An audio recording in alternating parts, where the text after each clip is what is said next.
Assalamu alaikum. Welcome to the fourth part of the Oxford 3000 Everyday Vocabulary. আমরা ইতোমধ্যেই 30টি শব্দ শিখে নিয়েছি। আজ আমরা আরও 10টি শব্দ শিখব। তো দেখা যাক আজকে আমাদের প্রথম শব্দটি কি আছে। প্রথম শব্দটি হলো অ্যাক্টিভিটি। এটি একটি নাউন। এর মিনিং হলো the condition in which things are happening or done, মানে কার্যকলাপ। এক্সাম্পল দেওয়া যাক। অ্যাক্টিভিটি নিয়ে প্রথম এক্সাম্পলটি হলো হোয়াটস ইউর ফেভারিট অ্যাক্টিভিটি, মানে তোমার প্রিয় কাজ কি। আবার আরেকটা উদাহরণ দেওয়া যাক। We don't like those people who R involved in anti social activities, মানে আমরা ওই লোকগুলোকে পছন্দ করি না যারা অসামাজিক কার্যকলাপে জড়িত। এবার দেখা যাক আজকের দ্বিতীয় ওয়ার্ডটি কি। আজকের দ্বিতীয় ওয়ার্ডটি হলো অ্যাক্টর অ্যাক্ট্রেস। এটি নাউন হিসেবে ব্যবহার হয়। এর মিনিং হলো a person whose profession is acting on the stage in movies or on television, মানে অভিনেতা অভিনেত্রী। উদাহরণ দেয়া যাক। Shahrukh Khan is my favourite actor, মানে শাহরুখ খান আমার প্রিয় অভিনেতা। আরেকটি উদাহরণ দেওয়া যাক। She wants to become a famous actress in her future life, সে তার ভবিষ্যৎ জীবনে একজন বিখ্যাত অভিনেত্রী হতে চায়। দেখা যাক আমাদের থার্ড ওয়ার্ডটি কি আছে। থার্ড ওয়ার্ডটি হলো অ্যাড, অ্যাডভার্টাইজমেন্ট। নাউন হিসেবে ব্যবহার হয়।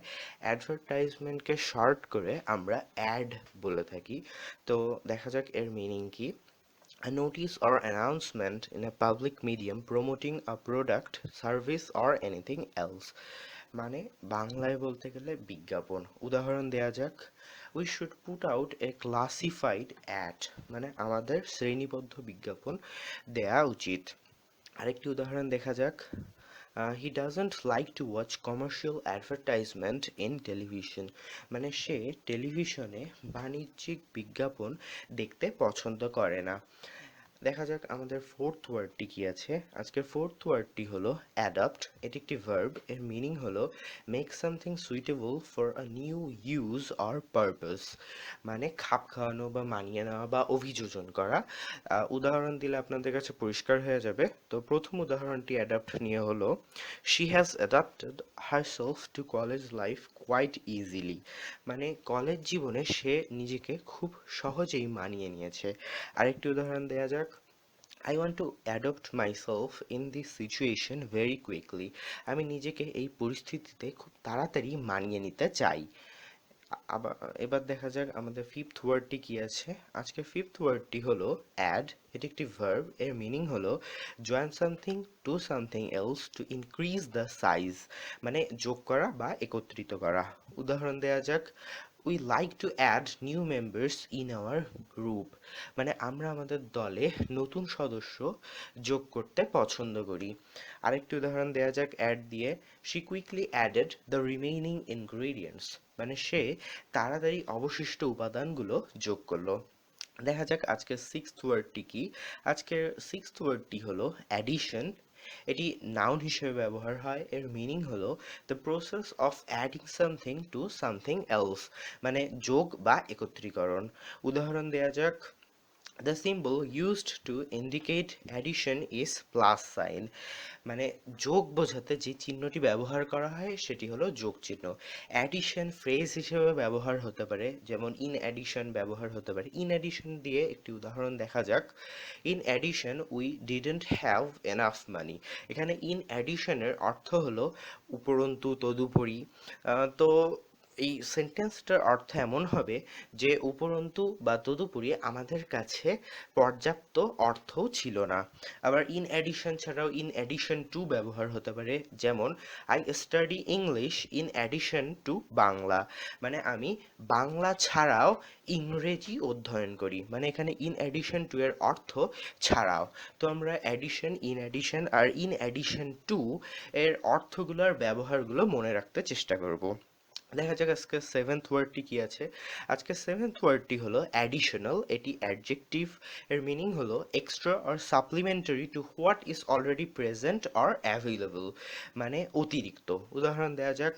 We require additional information to solve the issue, মানে সমস্যাটি সমাধানের জন্য আমাদের অতিরিক্ত তথ্য প্রয়োজন।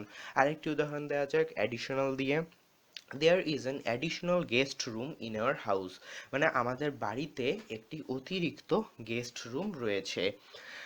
এবার দেখা যাক আমাদের এইট ওয়ার্ডটি কি আছে। আমাদের এইট ওয়ার্ডটি হলো অ্যাড্রেস। এটি নাউন হিসেবে ব্যবহার হতে পারে, আবার ভার্ব হিসেবে ব্যবহার হতে পারে।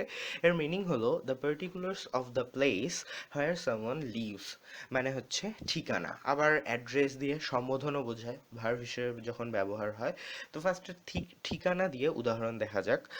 দে exchanged addresses and agreed to keep in touch, মানে তারা নিজেদের ঠিকানা নিজেদের মাঝে অদল বদল করলো আর নিজেরা যোগাযোগের মধ্যে থাকবে এটা ঠিক করলো। এবার সম্বোধন দিয়ে একটা উদাহরণ দেয়া যাক। হি অ্যাড্রেসড হিজ মাদার অ্যাজ মম, মানে সে তার মাকে মম বলে সম্বোধন করলো। এবার দেখা যাক আমাদের নাইন্থ ওয়ার্ডটি কি আছে। আমাদের নাইন্থ ওয়ার্ডটি হলো অ্যাডজাস্ট, এটি ভার্ব। এর মিনিং হলো alter or move something in order to achieve the desired fit, মানে সমন্বয় করা বা খাপ খাওয়ানো। উদাহরণ দেয়া যাক, it didn't take long for Lisa to adjust to her new job, মানে লিজের তার নতুন চাকরিতে মানিয়ে নেওয়ার জন্য বা খাপ খাওয়ানোর জন্য খুব কম সময় লেগেছিল। আরেকটি উদাহরণ দেওয়া যাক, adjust your language to the age of your audience, মানে তোমার শ্রোতাদের বয়সের সাথে সমন্বয় করে তোমার ভাষা ঠিক করে নাও বা সমন্বয় করে নাও। এবার দেখা যাক আমাদের টেন্থ ওয়ার্ড বা শেষ ওয়ার্ডটি কি আছে আজকের। আজকের শেষ ওয়ার্ডটি হলো অ্যাডমিনিস্ট্রেশন, এটি নাউন। এর অর্থ হলো গভর্নেন্স, মানে হচ্ছে প্রশাসন। উদাহরণ দেওয়া যাক, they swiftly went to the administration building, মানে তারা খুব তাড়াতাড়ি প্রশাসনিক ভবনের দিকে গেল। আরেকটি উদাহরণ দেখা যাক, a career in administration is not so good for me, মানে প্রশাসনে নিজের পেশা আমার জন্য খুব একটা ভালো না, মানে প্রশাসন পেশা হিসেবে প্রশাসনকে বেছে নেওয়া আমার জন্য খুব ভালো না। তো আমরা আমাদের 10টা ওয়ার্ড শিখে নিলাম। আজকে আমরা এই 10টা ওয়ার্ড শিখে নিয়েছি, আমরা প্র্যাকটিস করতে থাকবো, তাহলে আমাদের খুব তাড়াতাড়ি রপ্ত হয়ে যাবে। তো আজকে টিপ অফ দ্য ডে হচ্ছে note the tougher words for you and practise them regularly. আপনার প্রতিদিন যেই ওয়ার্ডগুলো একটু টাফ বা কঠিন মনে হচ্ছে সেগুলো আপনি আলাদা করে নোট করে নেবেন আর সেগুলো প্রতিদিন প্র্যাকটিস করতে থাকবেন, তাহলে আপনার জন্য খুব সুবিধার হবে। তো আমার ভিডিওটি যদি আপনাদের ভালো লেগে থাকে অবশ্যই লাইক কমেন্ট শেয়ার করতে ভুলবেন না, আর আমার চ্যানেলটি অবশ্যই সাবস্ক্রাইব করবেন। ভালো থাকবেন, সুস্থ থাকবেন। আসসালামু আলাইকুম।